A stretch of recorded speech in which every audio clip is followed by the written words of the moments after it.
When you take a job, you're making a simple agreement with your employer, right? You do the work, they give you pay. That's the very foundation that jobs are built on. And yet all over the country, all over the world, in fact, employers aren't holding up their end of the deal. Imagine working and never getting paid.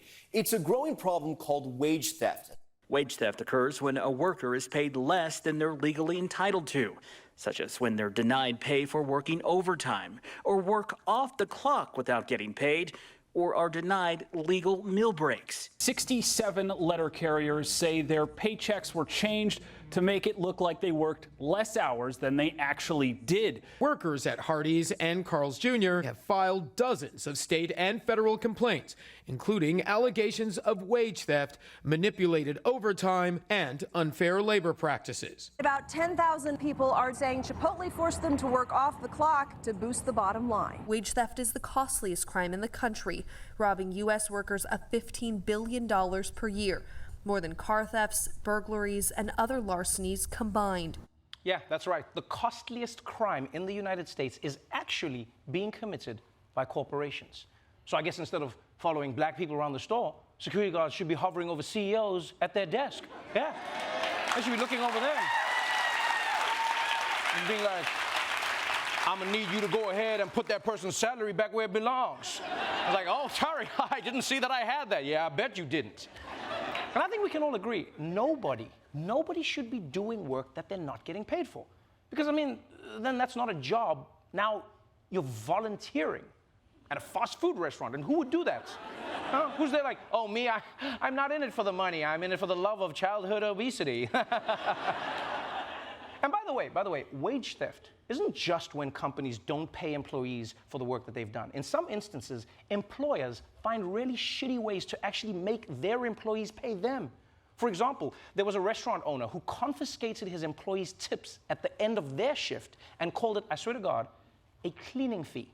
Yeah, the NFL Oakland Raiders would dock their cheerleaders' pay for shit like wearing the wrong color nail polish.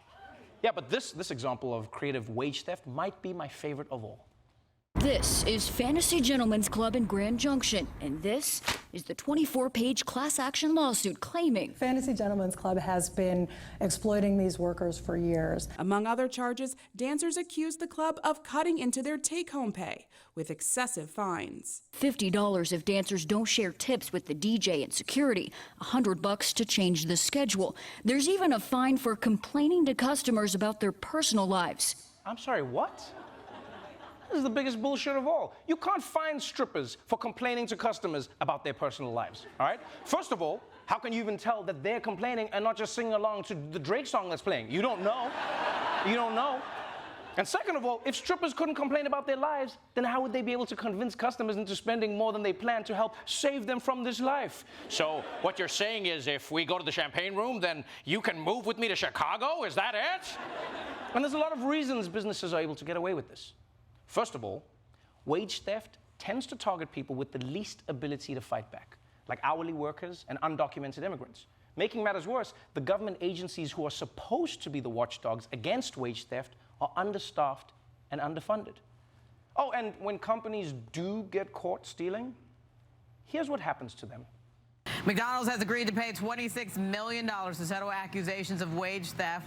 It follows a long-running class action lawsuit at corporate-run locations in California. The U.S. Labor Department says Walmart will pay $4.8 million in back wages and damages to more than 4,500 employees. Amazon agreed to pay $8.2 million to settle a wage theft lawsuit. And Krispy Kreme was ordered to pay workers more than $1.1 million after investigators found widespread and systematic failure to pay workers what they were owed. Oh, that's so strange. All of this theft occurred, but there was no mention of anyone going to jail.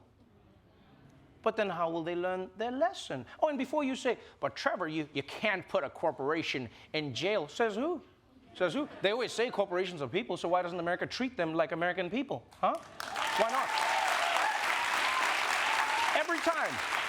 Every single time a company gets busted stealing their workers' wages, you know what they should do? They should say that the company headquarters should be taken to prison. Yeah, that's what they should do. Just take the actual headquarters, put it in prison. Yeah, you hear that, Amazon? Same-day delivery is going to be a lot harder when you have to smuggle that air fryer in your butthole.